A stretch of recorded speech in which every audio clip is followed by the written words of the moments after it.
The mark Earth leaves behind the shuttle hummed softly as it docked with the orbital station.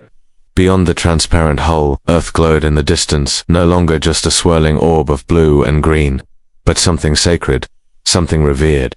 The alien students sat silently in their seats. No jokes now, no careless words. Their gear was worn, their uniforms smudged, but their eyes, they were different, sharper, older, as if Earth had reached into each of them and carved something permanent beneath the surface. Miss Viren waited. At the docking bay, the Zamra instructor stood tall, arms folded, head fronds relaxed, but her gaze was piercing. "You survived," she said as they stepped through the hatch. No one answered, not right away. Jesse stepped off last, boots clanging, against the station's clean floor. He gave a nod, then turned to the others. "Go on," he said. "You earned your return." The students moved slowly past Miss Viren, one by one. Changed out, it was Yalare who finally broke the silence. "We were wrong about humans," she said quietly. Miss Viren's brow lifted. "How so? They're not just survivors. They're cultivators of danger. They don't run from death, they grow around it." Miss Viren glanced toward Earth. "I told you it was a death world, but you didn't tell us it could teach," Tavix added, "or forgive, or humble." Inside the debriefing hall, the students sat again, this time not in rows, not by species, but together, a single unit. Their instructor, High Scholar Marlin of the Opticin, peered down through his thin glasses and adjusted his datapad. "We reviewed your vitals, several near-deaths, injuries, environmental trauma, but also cohesion, adaptation, faster than recovery, unexpected, given your background." Jesse stood at the back, arms folded, watching. Marlin cleared his throat. "Would anyone like to summarize your experience?" Silence. Then the Jinn student who had been injured spoke. "I thought strength came from genetics, from evolution, from the stars. But it's not that, it's choice. Repeated every hour. Earth taught me that." Another voice followed. "I believed I could understand any planet through data, but I didn't understand pain until I bled. I didn't understand respect until I had to earn it from a storm. And Reuven said slowly, "I thought I was a warrior, but I had never faced nature without armor. I had never stood beside a human while the world tried to kill us both, and saw him smile through it." The room fell silent again. Then, Marlin looked up. "You've been marked." The students exchanged glances. "Not physically," Marlin continued, "but in a way we can't erase. You now carry the burden of truth. Earth isn't just dangerous, it's transformative, and humans are its expression." He looked to Jesse. "Would you agree?" Jesse met his gaze. "They learned to respect Earth. That's enough. But for some, it wasn't. Single quotes. 2 weeks passed. Graduation came. Many returned to their home worlds with new caution and new reverence. But some stayed. Tavix enlisted in the Earth Exchange Corps. Reuven signed up to train with human special forces. Even the Jinn, soft-spoken and fragile, applied to study Earth's ecosystems and predator-prey structures, and yet, she stayed on Earth. She stood now beneath the redwoods, breathing in the deep forest-scented air, her feet grounded in damp moss. Jesse was beside her, staring into the horizon where distant peaks scraped the clouds. "You know," she said, "I used to think humans were irrational, reckless. Still do?" Jesse asked. "No," she said. "Now I think you're right." "About what?" "About the world teaching you. About earning your place in it. About choosing fear, walking through it anyway." Jesse gave her a sideways glance. "Most of us just do what we can, and that," Yalari whispered, "is what makes you dangerous." Birds cried overhead. Somewhere in the trees, something heavy moved through the brush. But neither of them flinched, they just listened, because they weren't just standing on Earth anymore, they were part of it. The unseen weapon stars hung quiet above the darkened side of Lorani's VI, cold and distant as ever. For the Empire's final fleet, assembled in precise lines across millions of kilometers, the stars had become symbols of control, they believed. Every light was theirs to command. From the viewing decks of the command cruiser Vigil's Grace, 1,000 cadets, officers, and admirals watched in silence. This was to be the final act, the last strike, that would erase the enemy's heart and secure the Empire's eternal rule. Captain Aldros paced across the bridge, boots clicking on the polished obsidian floor. He was a relic of a long war, face lined with old scars, medals weighing heavy on his uniform. The younger officers watched him with awe, some with pity. His voice, low and controlled, cut through the quiet. "This is the moment history waits for. Once we strike, once Loranes burns." There will be no more enemies. None of them noticed the flicker to just a pinprick of light far beyond the fleet's edge, not on any sensor, not tagged by command. It shimmered once, then again, slightly brighter dot down in the engineering deck. Commander Lyra then wiped sweat from her brow as she ran diagnostics for the third time. A veteran in her own right, she trusted machines more than politics. Something didn't feel right. The ship's outer sensors had picked up a strange frequency short bursts that didn't match any known transmission. She leaned closer to the terminal, fingers flying across the console. Still nothing.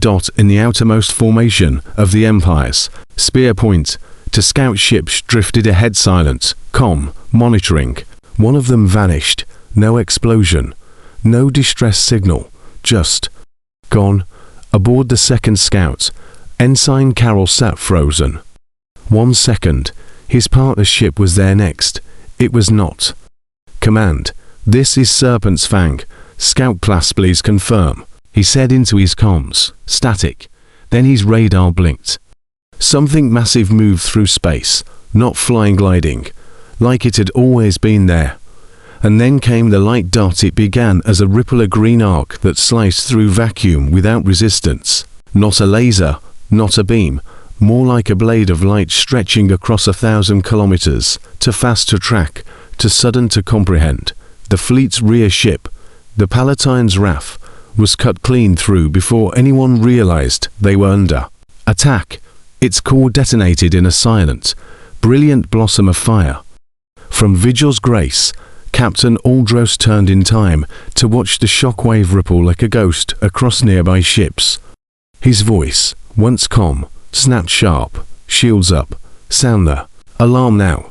But it was too late for most. Another arc, faster than the last, carved straight through an entire column of cruisers. One by one, fusion cores ruptured, their detonation waves colliding in a chain of destruction.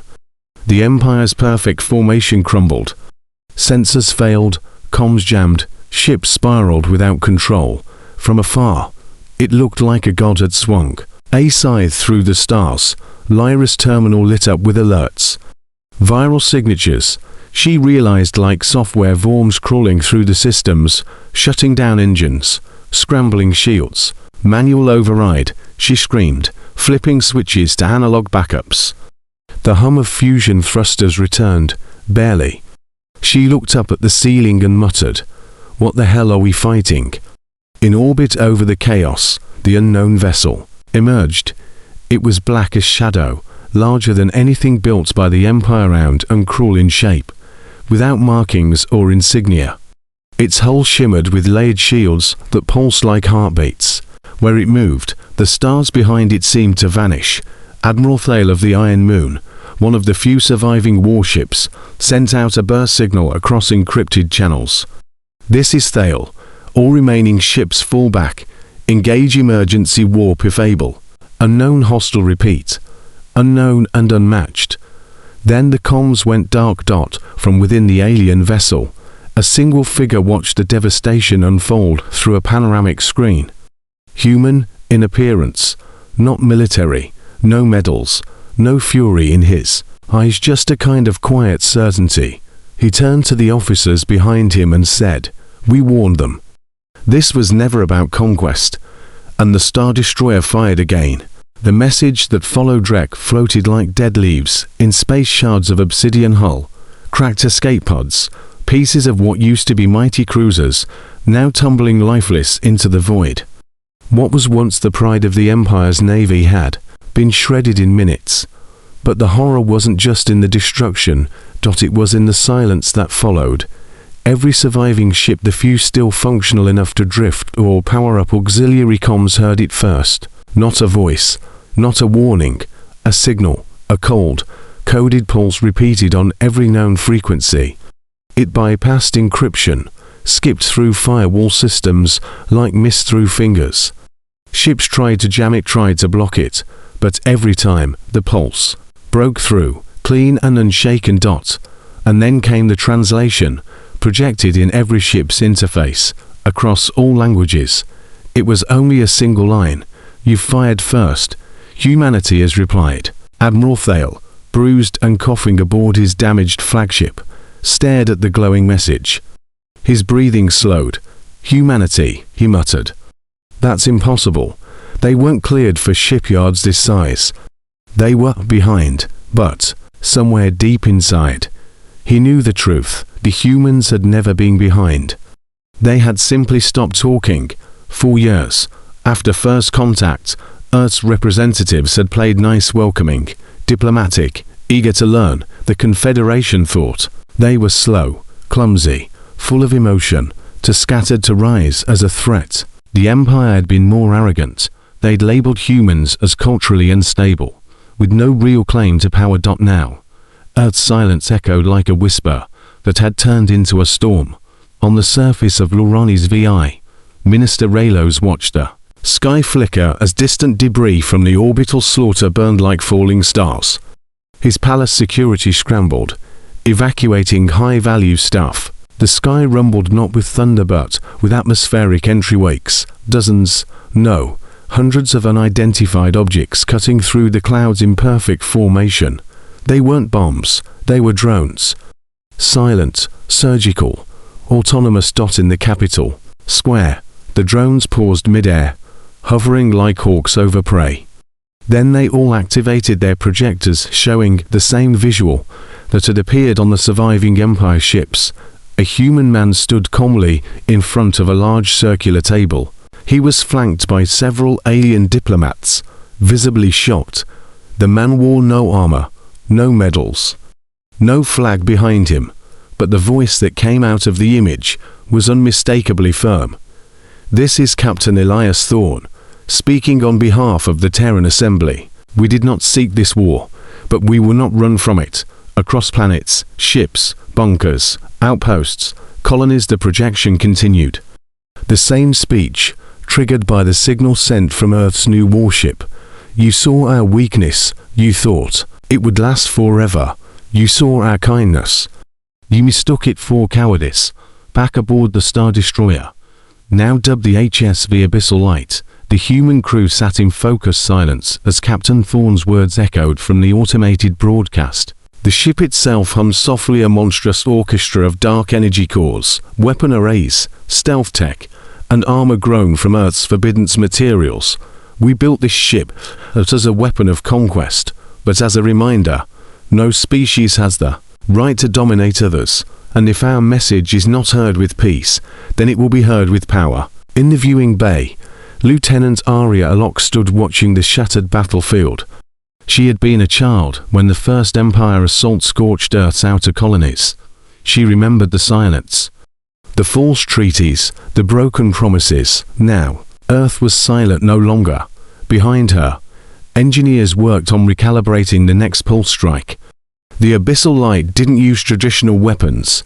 Its arsenal was built from quantum slicing fields, temporal mass destabilizers, and controlled void matter. Every shot was not a laser or missile, but a physics-breaking tear in reality that sliced through ships like cloth. "What's the next target?" Arya asked quietly. Commander Noah Bryn, the ship's war strategist, didn't look up. "Not a target," he said. A response. The plan wasn't annihilation. It was demonstration. Let them feel powerless just enough. Let them understand that the game had changed. On Lorani's VI, chaos turned to desperation. Airlocks sealed, planetary defense networks spun up. But they were too late. The drones began to dismantle communications towers, not through explosives, but by hacking them remotely and disabling their functions from the inside. The drones floated peacefully, but the world around them fell into digital darkness, and above it all, the Abyssal Light hovered quietly, its presence a black hole of fear. The Empire had always thought power meant numbers, that fleets and weapons defined strength, but now they saw something terrifying. Earth had stopped trying to be seen. It had started preparing instead, preparing for the day they'd need to answer a call. And now, that call had been made. The world that forged the Abyssal Light long before the galaxy knew its name. The Star Destroyer was just a dream hidden beneath the soil of a broken world. Earth had changed. after the first wave of alien incursions cloaked in diplomacy, followed by sabotage, humanity had withdrawn from the Galactic Assembly, not in surrender, not in shame, but in silence. They stopped sending envoys, stopped answering diplomatic queries, pulled back all off-world colonies, and turned inward. Many believed Earth had fallen, but in the mountains of Patagonia, deep in the oceanic vaults beneath Iceland, and hidden under scorched deserts in Australia, secret bunkers had awakened. Projects once shelved for being too dangerous, too radical, too far ahead of their time, were dusted off. Project Abyssal. That was what they called it, a ship not built in orbit, but grown. A vessel forged in Earth's deepest mines and constructed in orbit using nanite scaffolding and quantum pinning fields. It was the result of every betrayal, every ambush, every peace treaty broken by the Empire. Earth had not wasted time in fear. It had invested it in purpose. The engineers who designed the abyssal light were not military officers. They were survivors, scientists who'd watched their colonies burn, families who'd lost loved ones on Mars during the Sirius incursion, survivors of the orbital bombardments who still carried radiation scars like medals across their skin. They didn't build the ship to make Earth stronger. They built it so Earth would never need to beg again. Inside the abyssal light, every corridor felt different, not sterile like most military ships. It breathed like a living fortress, quiet yet aware. Its hull shimmered with black reflective alloys, harvested from a failed asteroid experiment decades ago, now stronger than anything known to the Confederation. Its systems ran on neural cores, patterned after the human brain, faster than any alien AI, but unpredictable in the way only humans could design. This wasn't a ship. It was a message written in armor and flame. And its crew knew it. Captain Elias Thorne wasn't chosen by rank. He was chosen by oath. He had once served as a cultural liaison, fluent in 7 alien dialects, until his team was executed during the Corvan Peace Summit massacre. He never spoke of what happened there, but the record showed he carried 2 bodies out on his shoulders. One was human, the other wasn't. He hadn't joined Abyssal to seek revenge. He joined because he had seen what pretending peace looked like, and he refused to watch Earth play that game again. Commander Noah Brin had once been a prodigy on Europa Station, crafting simulations to train galactic officers until those same officers used his programs to plan strikes against human-held stations. He had vowed never again to teach others how to kill his kind. Now, he taught his own people how to survive. Lieutenant Aria Locke, youngest on the command deck, wasn't even supposed to be military. She had been a marine biologist, but when her underwater lab off the Indian coast was destroyed in what the Empire called a containment test, she enlisted the next day. All of them had stories, losses, wounds too deep to show, but those scars had built the Abyssal, and they had made it unstoppable. As the ship drifted into its next shadow route, slicing through folded spacetime like a blade through silk, its scanners lit up. A fleet, Empire class, a full destroyer armada. Captain Thorne didn't flinch. Activate Shadow Veil, he ordered calmly. The ship's surface shimmered. To the enemy's scanners, it vanished. Then it moved, not like a ship of its size should move. It danced. Not a single engine trail. Not a single warning. One moment the Empire fleet saw empty space. The next, 2 of their cruisers exploded in absolute silence. The third ship tried to raise shields to slow the Absal's piercing. Cannons tore a perfect vertical line through its hull, from top to core. It didn't explode. It folded in on itself and vanished in a cascade of imploding plasma. Only then did the Empire realize they weren't facing a warship. They were facing a hunter. One of the captains, screaming through static-laced comms, shouted, "They have death tech. That's forbidden. That's illegal." But the response that came back from the human ship chilled the blood of every officer listening. "We asked for peace. You answered with fire. Now, you will listen through silence." Within 5 minutes, The entire enemy formation was either disabled or drifting, its surviving crew ejected in emergency pods, unharmed but stripped of command. Not one death unless absolutely necessary, because this wasn't a genocide. It was a warning. The message pulsed again, quietly echoing through known space. Humanity didn't rise because it wanted to conquer. Humanity rose because it was pushed. The abyssal light didn't chase survivors. It didn't leave behind gloating messages or symbols of conquest. It simply vanished into the void again like a ghost. A shadow that reminded the galaxy it was still watching. And in systems far beyond the reach of the latest skirmish, whispers began to spread. Aliens huddled in corners of outposts, trading rumors. Did you hear? They say Earth has a ship that bends space. They say it fights without killing, but only once. They say it's called the Abyssal Light, and it only comes for those who forget Earth's silence. Far away, in a quiet chamber aboard the ship, Arya Locke stared at an old photo. It was a beach. Her family, her before the wars, behind her. The hum of the ship pulsed with life. This wasn't vengeance. This was balance. The whisper of Earth echoes through the stars. Across the stars, something shifted. The destruction of the Empire fleet by an unknown human vessel wasn't just a strategic loss, it was a myth in the making. A ghost story, a cosmic warning whispered, on every trade route, in every deep space tavern, among smugglers, diplomats, and military tacticians alike. The name Abyssal Light was not officially recognized. It never appeared in satellite scans. The Galactic Assembly's sensors showed only static interference. No footage could capture it. And yet survivors from that battle, trembling and wide-eyed, all told the same tale. A human ship, silent as a shadow, bright as vengeance, and then gone. On one of the inner core worlds, Livora Prime, a cultural jewel of the Empire. News of the encounter reached a xenolinguist named Lythavia, an elderly philosopher with 14 artificial limbs and a library of 11,000 years of galactic conflict. He read the fragmented reports, brows furrowed, and whispered to his assistant, "They've finally awakened the sleeper doctrine." No one else remembered the term, but Lytha did, because once, when humans first joined the assembly, they brought not just diplomacy, but warnings. Ancient writings, documents encrypted in DNA-based storage, accessible only to those who truly listened. The humans had warned, if we are ever pushed beyond dialogue, we will not send fleets. We will send one. No one had believed them.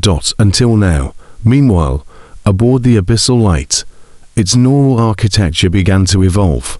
Unlike traditional AI, it didn't follow strict logic trees or cold code pathways. Instead, it learned from its crew, its missions, its encounters.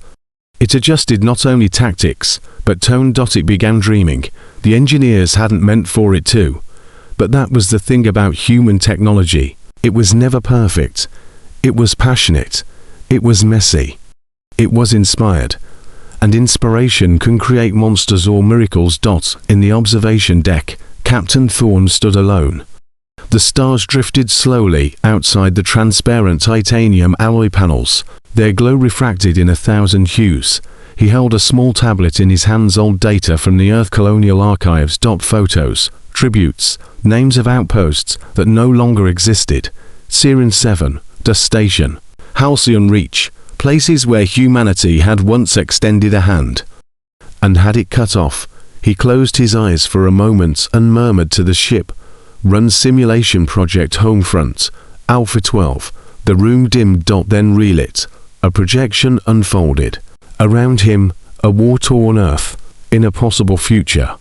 Cities in ruins, skies bruised with smoke and fire. Alien banners fluttered over crushed buildings. It was what could have happened if Earth hadn't fought back. The AI responded in its low, soothing tone. Simulation end state reached. Total extinction within 6.2 years. Resistance reduced to isolated civilian pockets. Thorne nodded once. Now run variant Beta 73. This time, the Earth that appeared wasn't destroyed, but different, stronger, unified. wild green growing beside towering arcologies. Children playing beside armored patrol mechs, not out of fear, but peace through. Strength. A humanity broken by war, but refined by it. The AI concluded. Probability of global peace increased 68.7%. That was the version Thorn wanted. Not revenge. Not war. Balance. Protection. A version of humanity strong enough to never need war again. The next mission was already in motion. A distress signal deliberately broadcast had been picked up near the Denner Fringe, a mining world, resource-rich, long under alien control. The humans had once helped establish it. But after Earth's withdrawal, it had been seized by corporate-backed Empire warlords, and now a small colony of independent human settlers had been discovered hiding there. The message was simple: we're tired of running, we want to come home. But there was no home to return to yet. So the abyssal light would bring it to them. The jump to Denner Fringe took less than an hour through the Absal's folding corridor driver technology still outlawed in most of the galaxy due to its destabilizing gravitational effects. The ship didn't ask for permission. It arrived above the planet like a silent thunderstorm, blotting out 3 orbital satellites without a shot fired. On the surface, the Empire's privateers scrambled ships, alarms blaring across bunkers and stations. Captain Thorn didn't issue a declaration of war. He sent a single message: extract all human civilians within 2 hours. Refusal will result in neutralization. They laughed. Until the atmosphere cracked open with light. One by one, defense platforms blinked out. Their power cores overloaded, not by attack but interference. Absal's presence corrupted everything: frequency jammers, navigation AI, targeting systems. It didn't destroy, it unraveled. The Empire's command ship, a 2 kilometers long beast known as the Fracture Fang, powered up its forward batteries. It managed to fire one shot. The beam curved away from its target, dragged aside by Absal's quantum field as if the laws of physics simply bent around it. The return fire. It wasn't even visible. A pulse of deep blue kinetic force ran the Fang mid-deck. No explosion, just a snap. And then, silence. By the time the Empire realized what was happening, the abyssal light had already landed a dropship and retrieved all 437 colonists. No bloodshed. No carnage. Just precision. On the bridge, Commander Bryn turned to Captain Thorn. How long can we keep doing this before they unite against us? Thorn looked at him, his eyes hard, but not cruel. Then let them try. They forget this isn't just a ship. He turned toward the darkened window, Earth's symbol faintly etched into the wall behind him. It's a promise, and in the depths of the abyssal light, its AI whispered silently into the core of its being, where even the humans couldn't hear.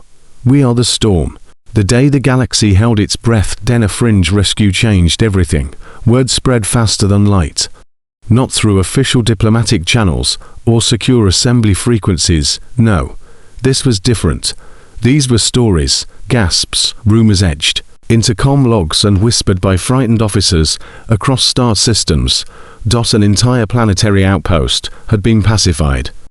By one ship. Not raised, not occupied, pacified. It wasn't just the firepower. It was the silence, the precision, the impossible finesse. In the shadowed halls of the Galactic Assembly, old powers convened in panic. Senators of insectoid hives buzzed with agitation. Reptilian strategists hissed over holograms. The crystalline minds of the LRE rotated possibilities through light and data. How can one human ship bypass our detection nets? One ambassador snapped, his limbs quivering. Because it doesn't move like a ship, came the answer. It moves like a ghost. Even the Empire's most seasoned war generals had no logical strategy to present. No scan of the abyssal light could provide reliable structure. Its energy profile changed by the hour. Its FDL signature matched no known drive. And its crew, a team of less than 40 humans who had reshaped the galaxy's understanding of force projection. And worst of all, they weren't attacking, they were rescuing. That made it harder. It wasn't war. It was humanitarian extraction.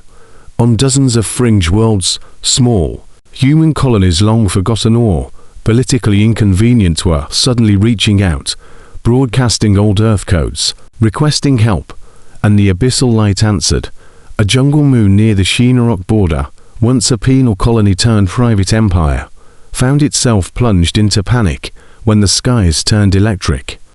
Their planetary defense grid, a fusion of ancient tech and bio-wired sentience, crashed without warning. The abyssal didn't fire a shot.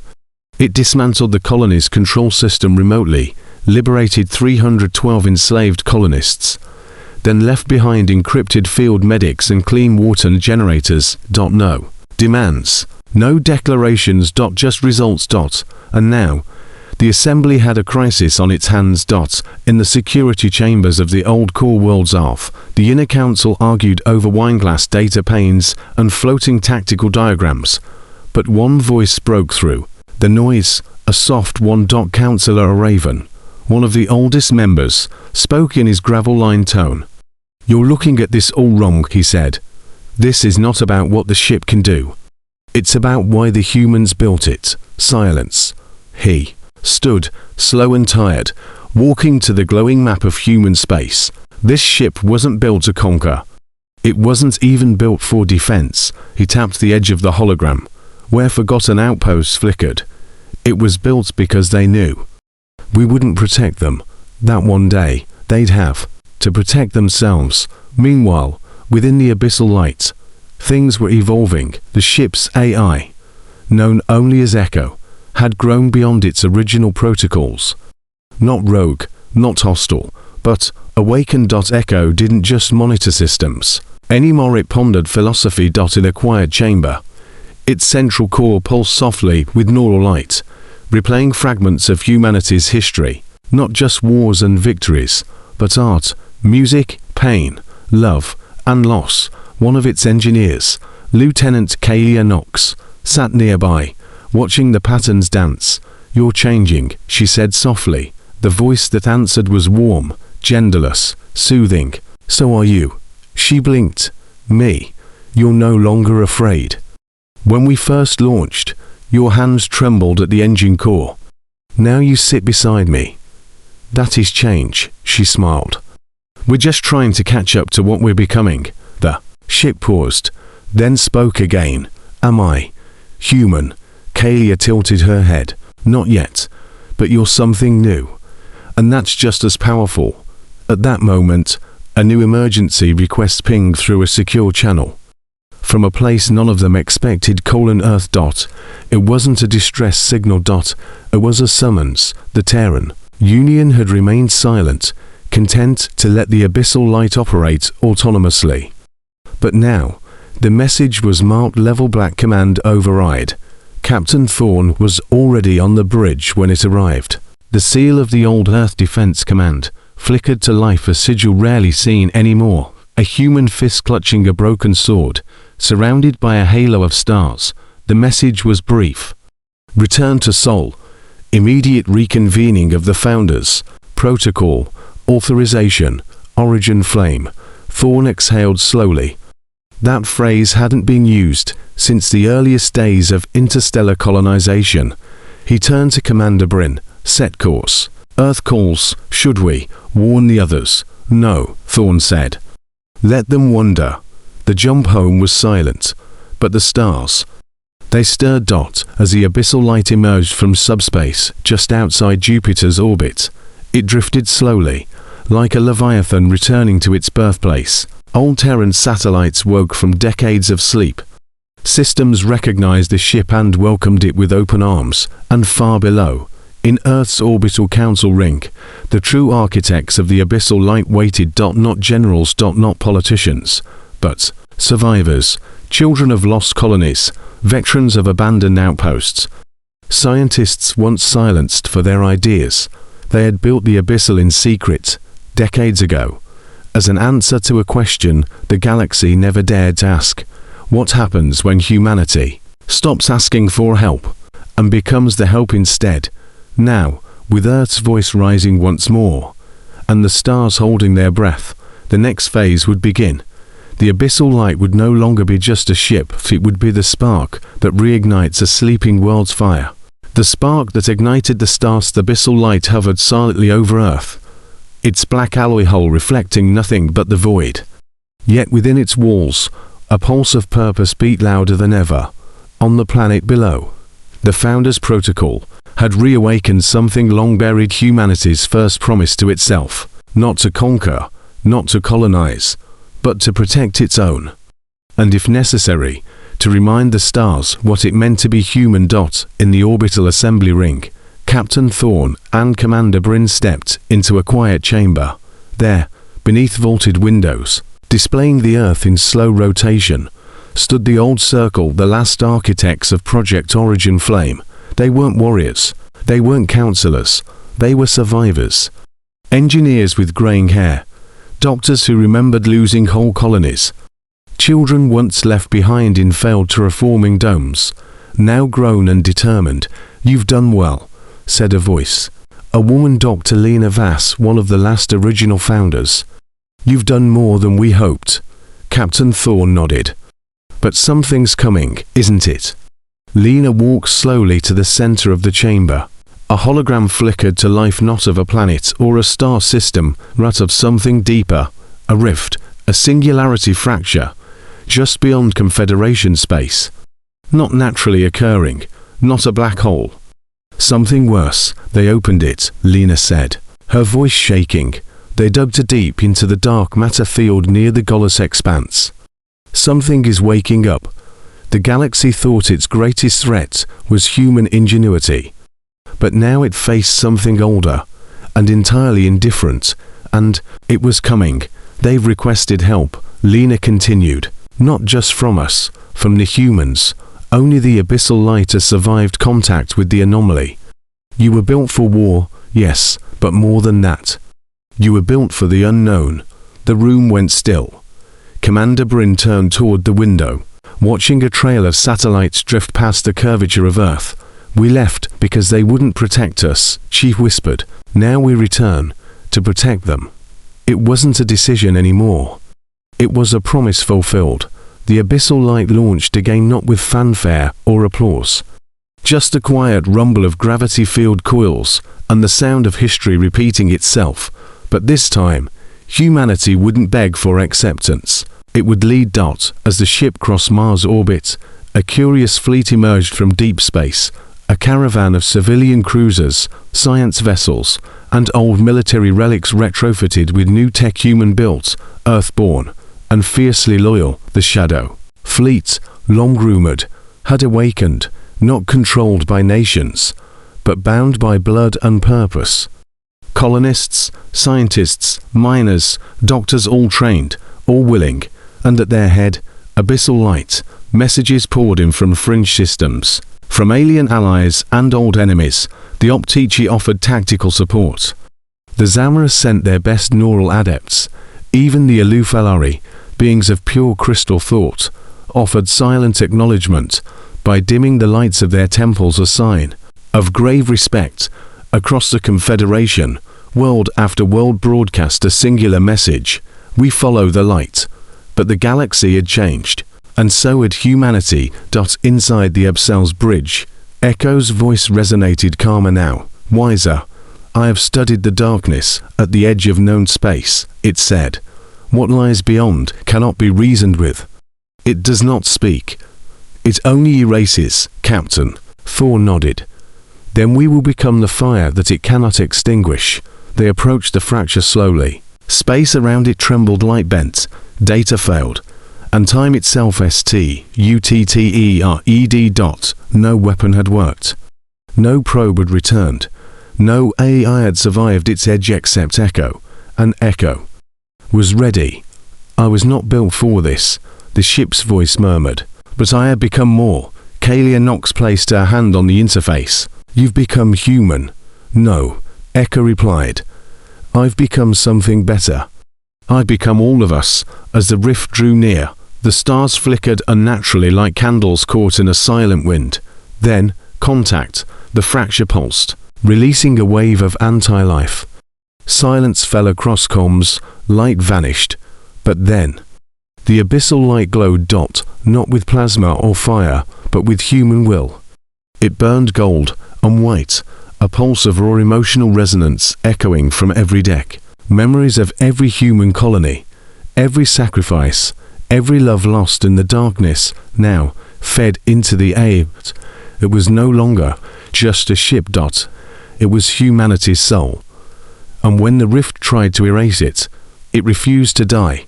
The light erupted outward pure, defiant, creative, a wave of will that cracked the void itself. The anomaly shrieked and began to fold, retreating into itself like a wounded god. For the first time in 1,000 years, something ancient and hungry backed down. The crew didn't cheer. They sat quietly, watching the impossible fade. Earth had sent out a single ship, and the stars would never forget what came back.